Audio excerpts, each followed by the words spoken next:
자, 오늘 말씀 예수님이 하실 일입니다. 예수님이 하실 일, 그리고 괄호에서 어떻게 재림을 맞이할 것인가 라는 제목입니다. 예수님께서 과거에 어떤 일을 하셨고, 또 현재는 어떤 일을 하고 계시고, 또 앞으로는 어떤 일을 하실 것인가, 여기에 대해서 우리가 말씀을 살펴보고 있는데, 앞으로 이제 예수님이 하실 일은 딱 한 가지라고 그랬습니다. 자, 그게 뭘까요? 심판입니다. 예수님이 이 세상에 다시 오셔서 심판하시는 것이죠. 하늘로 승천하신 예수님께서는 다시 오시겠다. 내가 그대로 다시 오겠다. 이렇게 말씀하셨고, 그날과 그때가 언제인지는 우리는 모르지만은 예수님은 반드시 다시 오십니다. 자, 그러면 예수님께서 다시 오셔서 뭘 하신다는 겁니까? 바로 심판이죠. 다시 오시는 예수님은 심판의 주님으로 오십니다. 양과 염소를 구분하듯이 또 믿는 자와 믿지 않는 자를 확실하게 구분을 하시죠.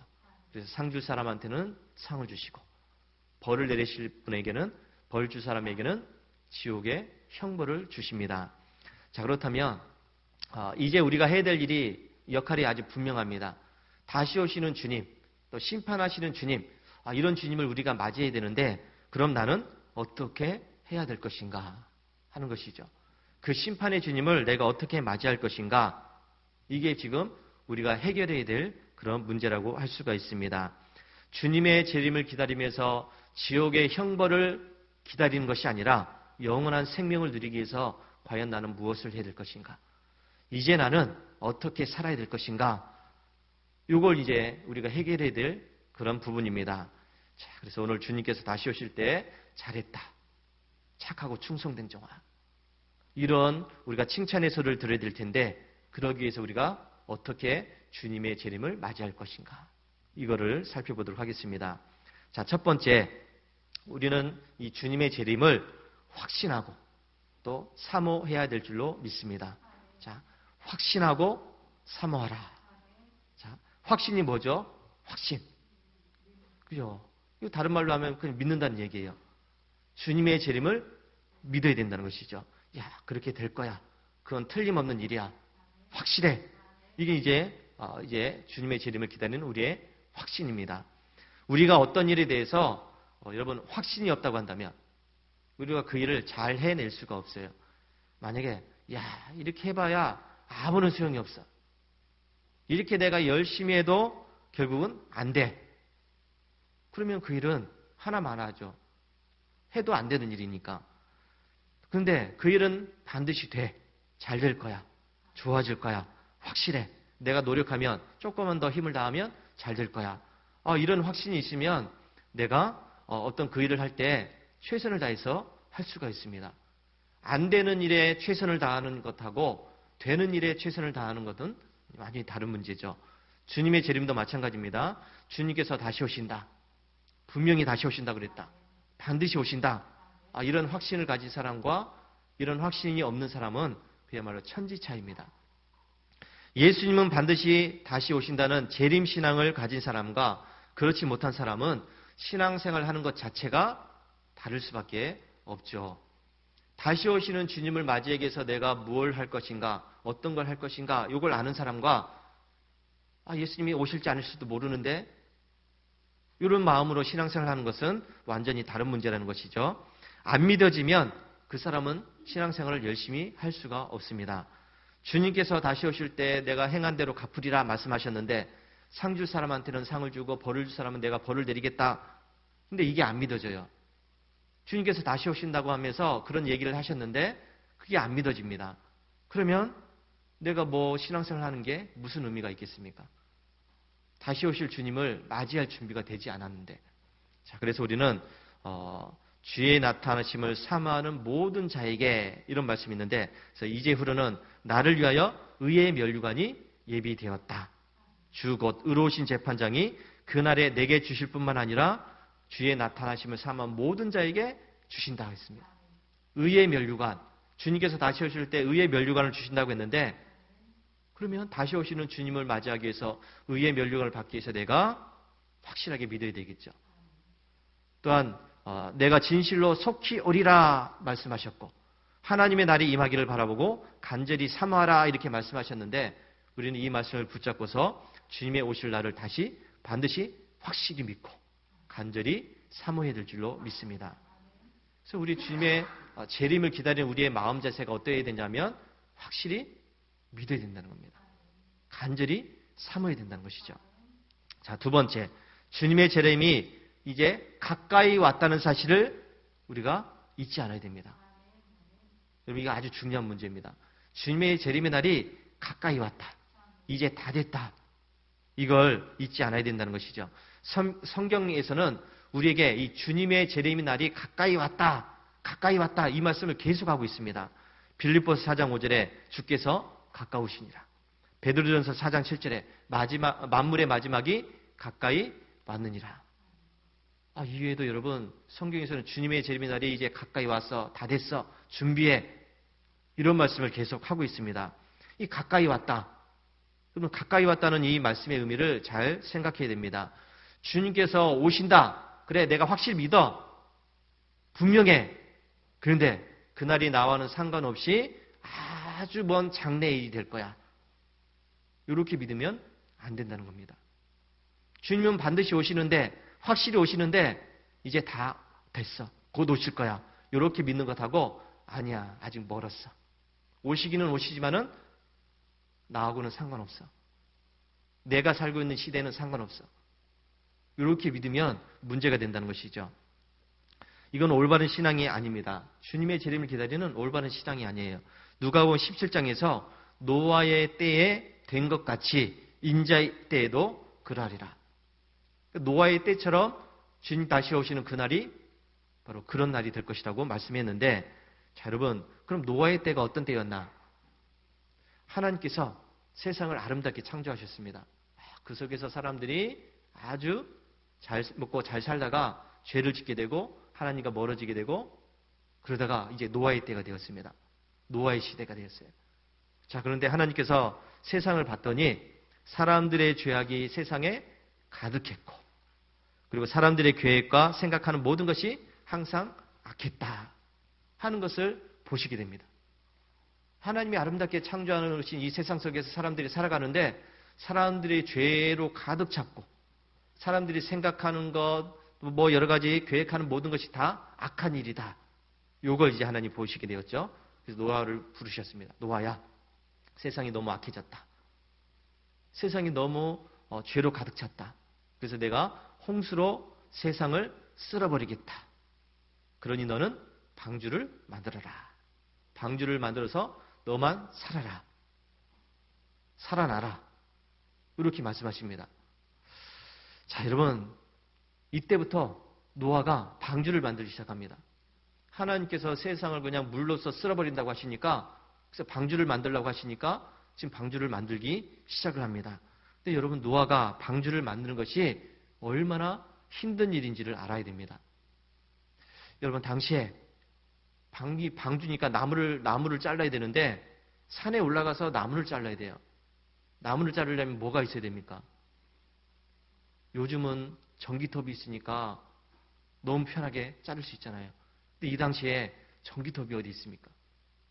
도끼도 하나 제대로 없는 그런 시대인데 그런 시대에 큰 나무를 잘라가지고 그걸 준비를 해야 돼요. 이게 어디 쉬운 일이겠습니까? 저도 이 나무 가지치기 하는데 이 전기톱으로 하는데도 힘들어요. 전기톱으로 하는데 잘 안 잘라져요. 그런데 그 당시에 이 전기톱도 없이 도끼 하나 제대로 된 것도 없이 그냥 큰 나무를 잘라서 배를 만들어야 된다고 생각하면 이게 어디 쉬운 일입니까? 그리고 큰 나무를 잘랐다면 그 나무를 또 옮겨야 돼요. 큰 나무 이거 어떻게 옮깁니까? 장정이 몇 명이 붙어야 되는데. 근데 노아의 가족들은 8명이에요. 아들 셋, 며느리 셋, 또 노아의 부인 8명입니다. 이 8명 가지고 큰 방주를 만들어야 된다는 것이죠. 이 큰 어떤 여기 얘기하면 포크레인이나 뭐 중장비가 있으면 너무 쉬울 텐데 그런 시대가 아니니까 사람의 힘으로 다 해야 되는 그런 일이니까 얼마나 힘든 일입니까? 잘 생각해 보니까 또 이들은 방주를 한 번도 본 적이 없어요. 방주가 뭔지도 몰라요. 그냥 하나님이 방주를 만들라 그러니까 그런가 보다 하고 지금 만드는 거죠. 하나님 모양을 가르쳐 주십니다. 이렇게 만들어라. 크기는 이렇게 만들어라. 그러니까 산에 가서 나무를 잘라다가 그 나무대로 그 크기대로 만들어야 된다는 것이죠. 방주의 크기가 여러분 작은 것이면 몰라도 엄청나게 큰 배입니다. 길이가 137m예요. 137m면 학교 운동장 훨씬 넘죠. 초등학교 운동장보다 훨씬 큽니다. 그리고 너비가 23m. 23m. 높이가 14m. 그래서 5층 건물 높이예요. 5층 건물 높이에 그 배를 만들려고 하면 나무를 얼마나 잘라야 됩니까? 그 나무를. 그리고 이런 배를 만드는데 여러분 몇 년이나 걸린지 아십니까? 몇 년 걸릴 것 같아요? 성경에는 정확한 날짜가 없어요. 그런데 추정하기는 계산해 보니까 한 120년이 걸렸다고 추정을 해요. 여러분 120년 동안 밥만 먹으면 산에 올라가서 나무 자르고 그걸 다듬고 이렇게 옮기고 그 당시에 뭐 못도 없었겠죠. 못도 없으니까 어떻게 잘 해가지고 좀 맞춰야 되고 이런 일을 해야 돼요. 이게 얼마나 힘든 일입니까? 쉬운 게 아니죠. 동네 사람들이 이런 노아를 보면서 뭐라고 했을까요? 노아를 보면서. 노아의 가족들 보면서. 노아는 일어나면 무조건 산으로 가는 거예요. 이 가족들이 다. 도끼 하나 들고서. 사람들이 제정신이라고 했을까요? 얘기 들어보니까 하나님께서 홍수로 막 세상을 다 쓸어버리신다고 했대. 그래서 노아가 저렇게 배를 만드는 거야. 사람들이 뭐라고 했습니까? 저게 제정신인가? 그것도 뭐 몇 년 동안 이렇게 됐으면 사람들이 이해를 하는데 이걸 그냥 120년 동안 지금 이걸 하고 있다고 한다면 이 사람들이 그냥 이 노아를 어떻게 생각을 했겠어요? 노아와 그의 가족들은 이런 여러 가지 비난과 수모를 참아가면서 동네 사람들은 먹고 마시고 시집가고 장가가면서 이렇게 할 때 이들은 하나님께서 말씀하신 그 일을 지금 묵묵히 감당하고 있다는 것이죠. 하나님의 일을 한다는 것은 여러분 쉬운 게 아니에요. 하나님의 일을 한다는 것은 영광스러운 게 아닙니다. 수많은 비난도 들어야 되고 수모도 겪어야 되고 힘든 일도 겪어야 되고 마음 아픈 그런 일도 겪어야 되고 그게 하나님의 일입니다. 이 노아가 지금 그렇게 하고 있다는 것이죠. 자, 그리고 이제 배가 드디어 완성이 되었습니다. 얼마나 기쁩니까? 그 큰 배를 지금 만들었으니. 자, 그리고 하늘에서 비가 쏟아지기 시작합니다. 40일 동안 지금 엄청난 비가 쏟아지고 있습니다. 여러분 동네 사람들이 후회를 하지 않겠어요? 자기 집이 지금 잠기고 있습니다. 땅이 지금 잠기고 있어요. 산이 잠기고 있습니다. 그런 걸 보면서 내가 그때 노아의 말을 믿었어야 되는데 노아의 말을 들었어야 되는데 나도 같이 좀 도와줬어야 되는데 그래서 물에 떠다니면서 죽어가면서 그런 후회를 하지 않겠습니까? 그때까지도 사람들이 먹고 마시고 장가가고 시집가면서 자기 할 일을 다 하고 있었습니다. 그리고 그 홍수에 다 죽고 말았습니다. 이게 바로 노아의 때예요. 하나님이 수많은 경고를 하셨음에도 불구하고 노아를 통해서 120년 동안 그것을 보여주심에도 불구하고 사람들이 그것을 믿지 않았다는 것이죠. 깨닫지 않았습니다. 오히려 자기 하고 싶은 거 다 했습니다. 자, 여러분 지금 우리가 살고 있는 이 시대가 바로 노아의 시대라는 것을 잊지 마시기 바랍니다. 사람들이 생명의 말씀에 대해서 구원의 말씀에 대해서 진리의 말씀에 대해서 별로 관심이 없습니다. 이제는 교회에서 전해지는 이 말씀 구원받으라 예수 믿어라 이 말씀에 대해서 별로 신경을 안 써요. 너나 잘 믿어라. 그렇게 반응을 하죠. 이 시대는 진리를 전하며 예수를 믿어야 된다는 이 얘기를 외치는 사람들도 적을 뿐만 아니라 그 말씀을 전해도 듣지 않습니다. 세상이 얼마나 악해졌는가 하면 하나님을 하나님으로 인정하지 않는 시대가 지금 이런 시대가 되었죠. 하나님을 하나님으로 믿지 않습니다. 하나님이 아니라 다른 신을 믿어도 괜찮아. 다른 신을 믿어도 구원받을 수 있어. 이렇게 또 믿는 시대가 되었다는 것이죠. 또 동성애를 합법화하자는 이런 목소리가 커져가고 있지 않습니까? 정치권에서, 법원에서 그걸 서서히 또 인정하려고 하는 그런 움직임이 일어나고 있습니다. 차별금지법을 반대하는 우리 이제 믿음의 사람들을 오히려 비난하면서 죄악시 여기는 시대가 되었어요.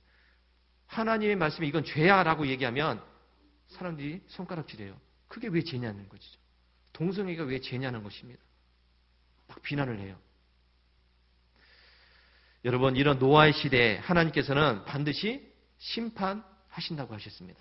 그러기 위해서 우리 주님께서 다시 오시는 것이죠. 우리는 이런 악해진 시대를 보면서 주님의 날이 가까이 왔다는 것을 잊지 않아야 됩니다. 세상이 악해지면 악해질수록 주님 오실 날이 가까이 왔다는 겁니다.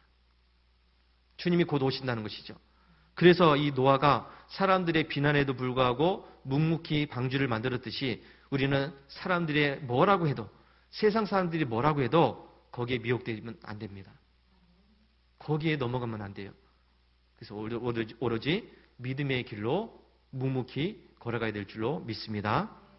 자, 그리고 이제 언제 주님 다시 올지 모른다고 그랬죠. 언제 주님 다시 올지 모릅니다. 그래서 우리는 이 주님의 재림을 깨어서 기다려야 될 줄로 믿습니다. 마가복음 13장 35절, 그러므로 깨어 있으라. 집주인이 언제 올지 모른다. 낮에 올지, 밤에 올지, 다굴 때 올지, 새벽에 올지 모른다. 그래서 깨어 있으라. 내가 너에게 하는 이 말은 모든 사람에게 하는 말이다. 예수님 말씀하십니다. 깨어 있으라. 깨어 있으라. 마태복음 22장 42절에서도 그러므로 깨어 있으라. 어느 날에 너희 주가 임할는지 너희가 알지 못한다. 누가복음 21장 36절, 이러므로 너희는 장차 올 이 모든 일을 능히 피하고 인자 앞에 서도록 항상 기도하며 깨어 있으라. 자, 여러분, 우리 주님께서는 계속해서 깨어 있으라고 얘기합니다. 깨어 있으라. 그러면 깨어 있으라는 말이 무슨 말일까요? 깨어 있다는 얘기는 뭐 단순하게 생각하면 잠들지 말라는 것이죠. 잠들지 말라는 것이죠. 영적으로 또 깨어 있으라는 얘기입니다. 준비하고 있으라는 얘기죠. 눈에 불을 켜고서 주위를 살피라는 얘기입니다. 왜 그러냐면 주님의 임하심은 도둑같이 임하신다고 말씀했습니다. 자, 뭐처럼 임하신다고요? 도둑처럼. 자, 그러면 데살로니가서 5장 2절에 주의 날이 밤에 도둑같이 이룰 줄을, 밤에 도둑같이 온다. 베드로서 3장 10절에 그러나 주의 날이 도둑같이 오리니, 계시록 16장 15절에 보라 내가 도둑같이 오리니. 자, 예수님 자신도 도둑같이 온다고 말씀합니다. 도둑같이. 자, 그러면 도둑같이 온다는 말이 밤에 뭐 밤서리 하러 온다는 얘기예요? 그건 아니잖아요. 남의 거 훔치러 온다는 얘기는 아니잖아요. 도둑같이 오신다는 것은 여러분 생각지도 않은 때에 오신다는 그런 말씀입니다. 내가 미처 생각하지 않은 그 상태. 내가 아니라고 할 때 그때 주님께서 오신다고 말씀합니다. 마태복음 24장 44절, 이러므로 너희도 준비하고 있으라. 생각하지 않은 때에 인자가 오리라. 누가복음 12장 40절에서 똑같은 얘기입니다. 생각하지 않은 때에 인자가 오리라. 아, 예수님은 뭐 몇 년, 몇 월, 며칠에 오십니다. 다 거짓말이에요. 알 수 있는 사람이 아무도 없습니다. 생각지도 않은 때에 안 오실 것 같은데, 좀 늦게 오실 것 같은데, 그런 때에 주님께서 오신다고 말씀하고 있습니다. 여러분, 우리는 전혀 예상하지 못해요. 주님이 언제 오실지 모르니까. 지금은 아니야. 지금은 아닐 거야. 이렇게 살기 좋은 시대인데, 이렇게 살기 좋은 시대인데, 내가 이제 조금 허리를 펴고서 살만한 때인데, 그때 오신다고 말씀을 하고 있습니다. 자, 여러분, 우리는 항상 전쟁의 위험에 노출되어 있는 나라죠. 북한이 언제 쳐들어올지 몰라요. 항상 우리는 전쟁의 위험에 노출되어 있습니다. 그래서 항상 깨어 있어야 돼요. 군 경계 상태가 잘 되어 있어야 된다는 것이죠. 그래서 군인들이 잘 무장되어 있어야 하는 것이 우리나라 현실입니다.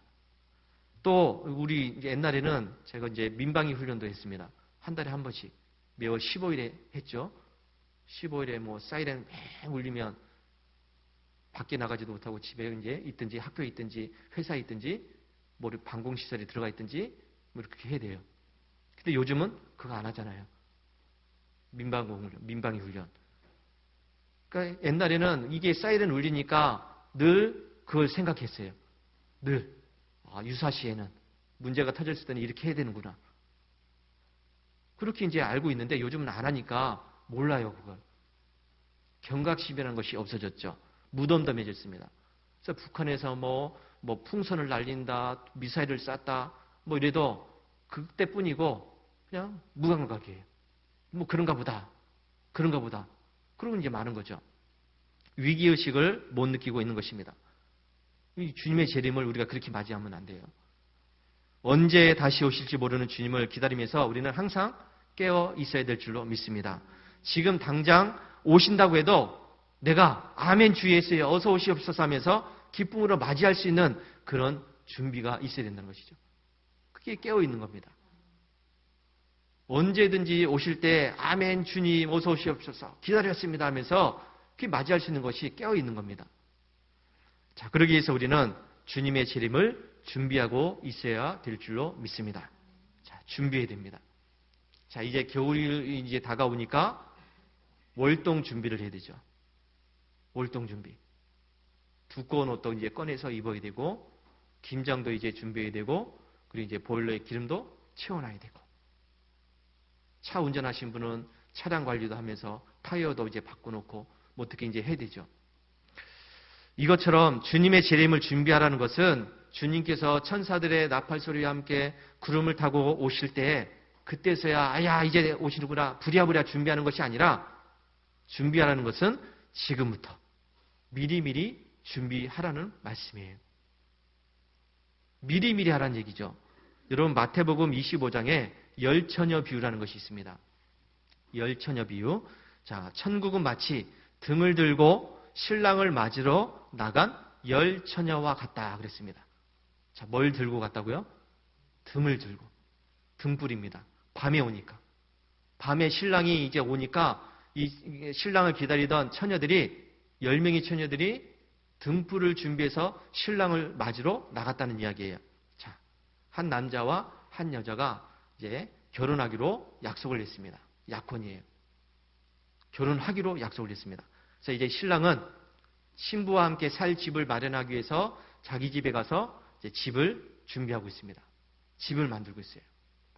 신부는 신랑이 이제 집을 다 짓고 나면 자기를 데리러 오니까 그 신랑을 맞이하기 위해서 이제 준비하고 있어야 된다는 것이죠. 신랑이 언제 올지 몰라요. 약속된 게 아니니까. 그래서 언제든지 신랑을 맞이할 수 있도록 신부 옷도 입고 등불도 준비하고 밤에 올지도 모르니까 또 낮에 밖에 일하러 나갔을 때에도 항상 신부 옷을 입고 나가야 돼요. 신부 옷. 낮에 올지도 모르니까. 그러니까 항상 이 신부는 옷을 입고 있어야 돼요. 신랑이 언제 올지 모르니까. 낮에도 입어야 되고 밤에도 입어야 되고. 항상 입고 있어야 됩니다. 그리고 등불도 준비해야 되고. 근데 이 신랑이 아무리 기다려도 안 와요. 아무리 기다려도. 신부는 애가 타죠. 신랑이 온다고 했는데 언제 오려나? 집은 다 지었나? 집은 어디까지 지었나? 왜 안 올까? 다 지을 때가 된 것 같은데. 그걸 기다리고 있습니다. 그러다가 이제 드디어 이제 신랑이 옵니다. 동네 어귀에서부터 신랑이 왔다. 맞으러 나가라 하면서 막 큰 소리가 울리기 시작합니다.